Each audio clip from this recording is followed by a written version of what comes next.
In this emotional and gripping story, Chuka, born with sickle cell disease, shares his journey of battling pain, fear, and rejection. His life takes a dark turn when a terrifying crisis leaves him fighting for his life, but the support of his girlfriend, Ngozi, proves to be the only thing keeping him going. With every passing day, the weight of the disease becomes unbearable, pushing him to the brink of giving up. But will love and resilience be enough to defy the odds? Watch till the end to discover the powerful twist that changed everything for Chuka. Breaking point.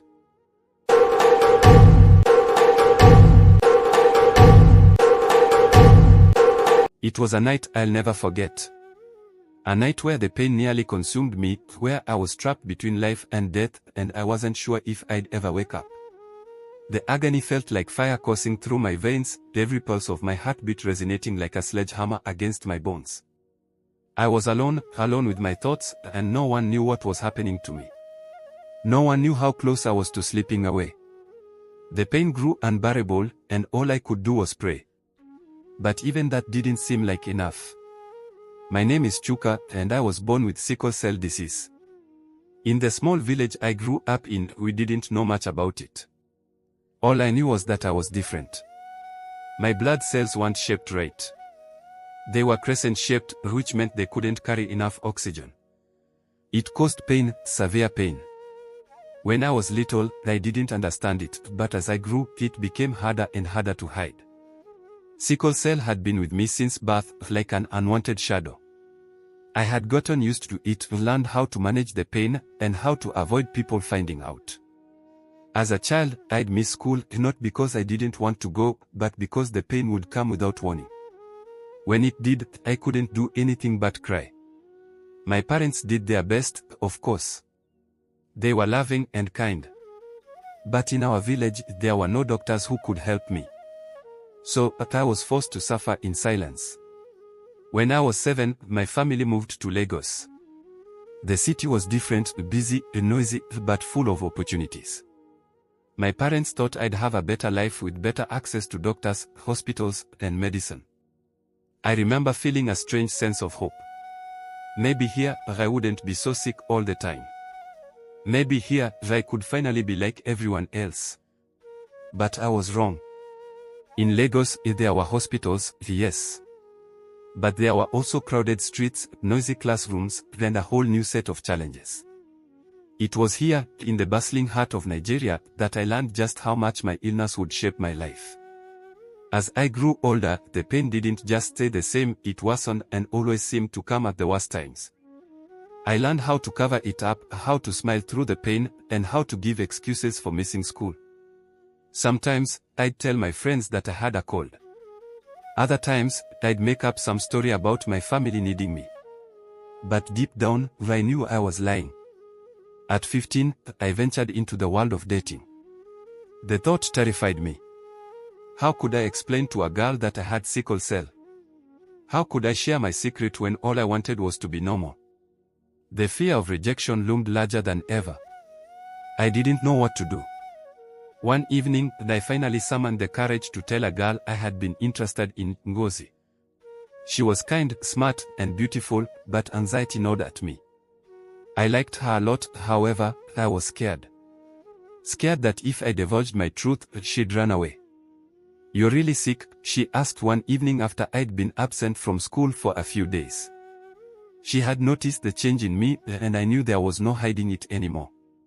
I looked at her, eyes wide, my heart pounding in my chest. I yearned to flee, to bury the truth like I had done for years. But I couldn't. Not anymore. "Yes," I said softly. "I have sickle cell. It's something I've had since birth. It's not easy, but I'm still here." Ngozi stared at me for a moment, silent.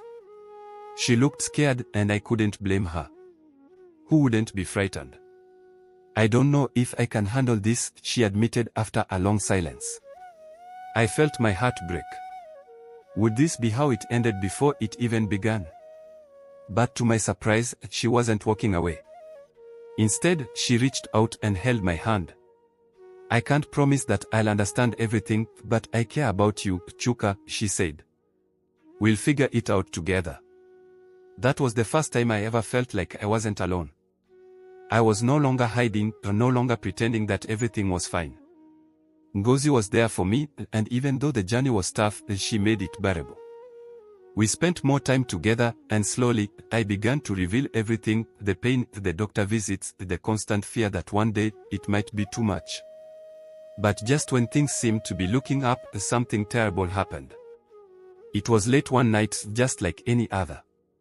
I was lying in bed when the pain hit. At first, it was dull, like a usual ache. But then it spread, sharp and intense, racing through my chest. I couldn't breathe. My body froze. I gasped for air, but it felt as if something was choking me. I attempted to call out for my mom, but no words came. It felt like I was suffocating. My vision blurred, and I thought maybe this was it. Maybe I wasn't going to make it this time. I tried to reach for my phone, but my hands felt numb. In those last moments of panic, I thought of Ngozi. I thought of how she had held my hand that day, how she promised me she'd stay. Would she be there if I never woke up? Finally managing to grab my phone, my hands shook as I dialed Ngozi's number. "Ngozi, help," I whispered, barely able to speak.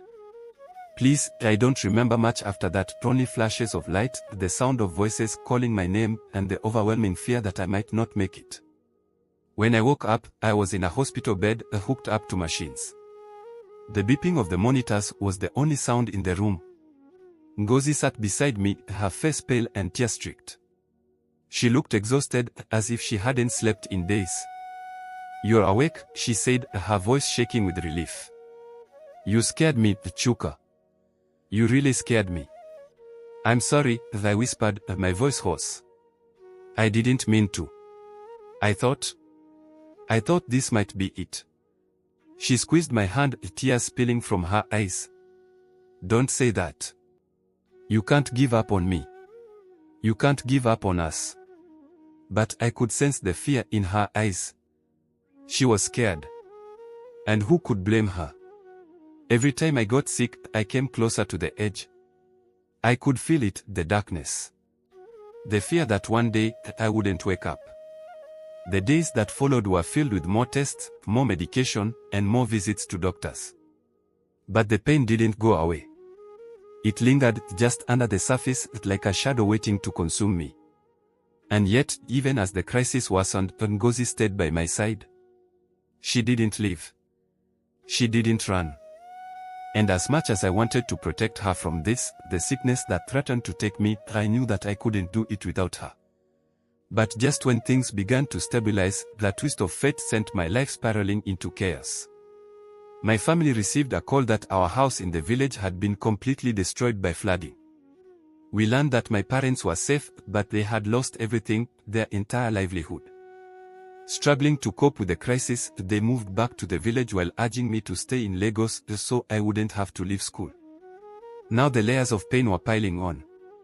I felt helpless knowing my parents were back in the village, battling their own demons, while I was fighting for my life. The burden settled heavily on my shoulders. The tension in my relationship with Ngozi began to grow. With my family struggles and my health continuously plummeting, I felt as if I were dragging her down with me. One evening, during another hospital visit, I exploded. "Why are you still here, Ngozi? You could be with someone normal, someone who doesn't cause you all this pain." She stared at me, incredulous. "Chuka, is that really how you feel? You think I would trade this love for the false sense of normalcy? You are worth every moment of this fight." But I could see the cracks in her strong facade. I knew she was terrified. Many nights, I would catch her crying softly when she thought I was asleep. Guilt seeped into my bones, festering like an infection. Then, one afternoon, I received a devastating call from my father. "Chuka, we are facing serious financial trouble. We need you to send money for repairs or else," the words hung heavy in the air. I knew it was hopeless. My medical bills alone were overwhelming, and I couldn't begin to think about sending money. That evening, I sat down with Ngozi, desperate for strength but feeling only despair. "We can't continue like this," I admitted, choking back tears. Your love is a sanctuary, but it's become a weight. I can't drag you from crisis to crisis. I can't allow you to suffer because of me. You are not a burden, Chuka, she implored. You're my life. We'll figure this out together, and no matter how hard it gets. But a dark cloud loomed over us, and I felt the drift between us growing, a rift filled with unspoken fears and uncertainties.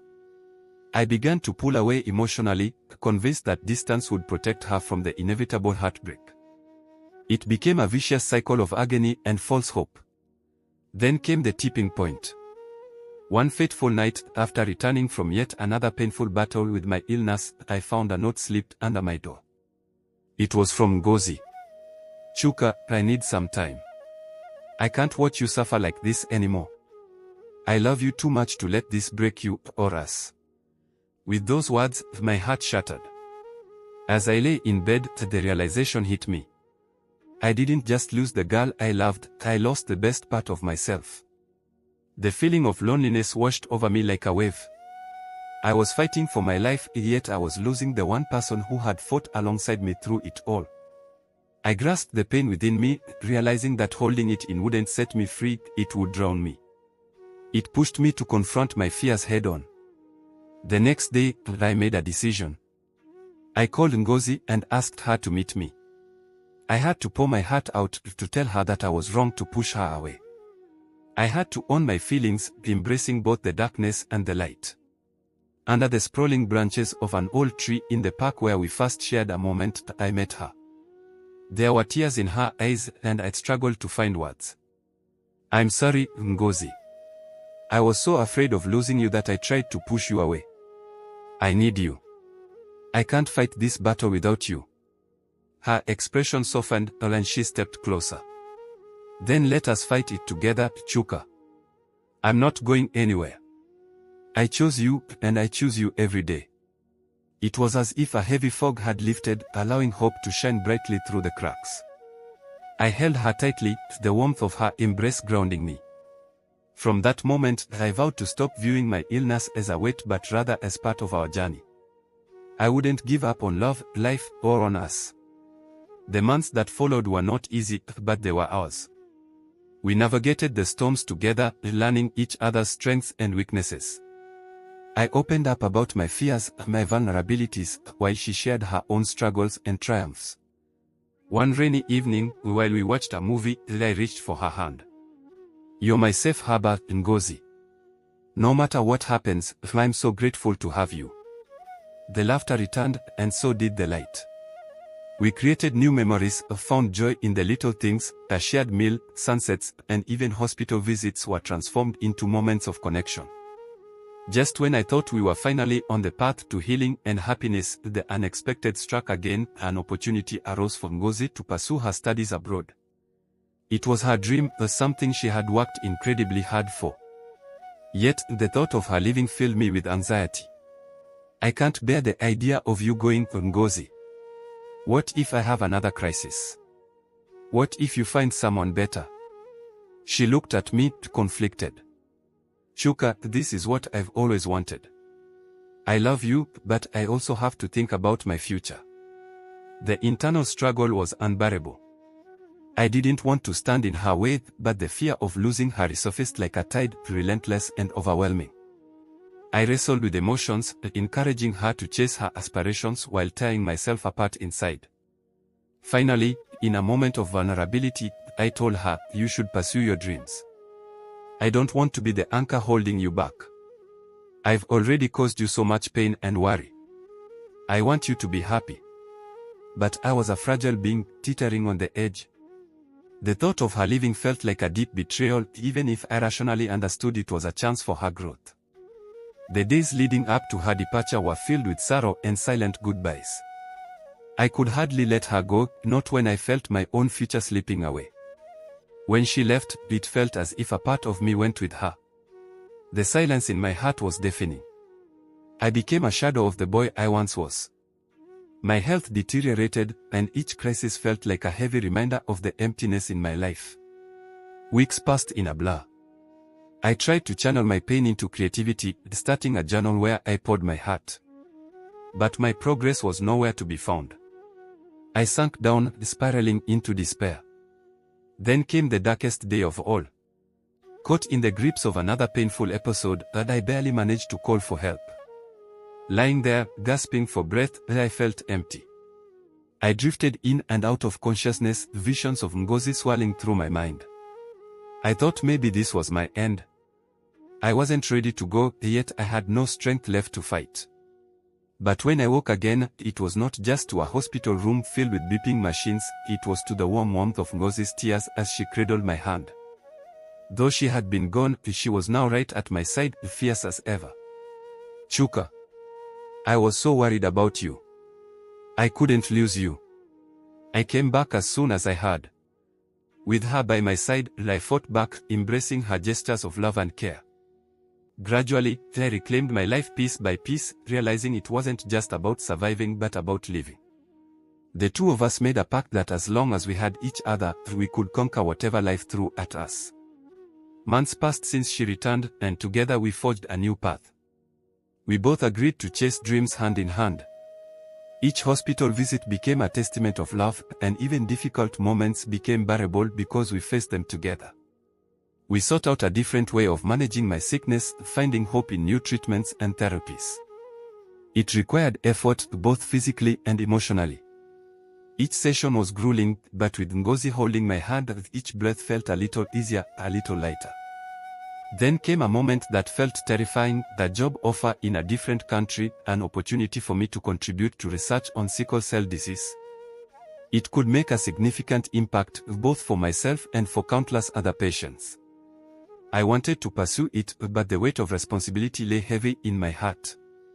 I turned to Ngozi, eyes filled with uncertainty. What do I do if I fail again?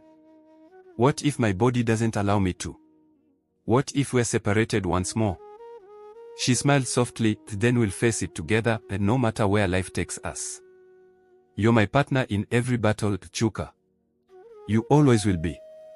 Together, we took on the challenge. I accepted the offer with hope in my heart, knowing we were not simply chasing a cure, we were paving the way for a brighter future.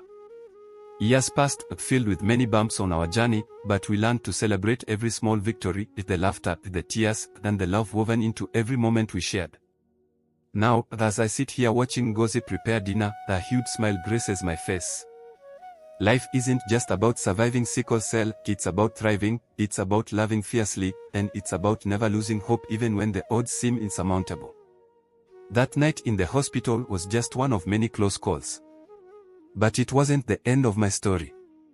It was just another chapter in a saga filled with love, hope, resilience, and adventure. Each day, I remind myself of the power of love, the strength we have when we hold on to each other, never forgetting that when we come together, we become unstoppable. The end. I hope you enjoyed the story. If you did, please give the video a thumbs up and share your thoughts in the comments about what you learned from it. Thank you for watching. Please like, share, then subscribe for more fantastic stories just like this one. Thank you for being a part of this journey.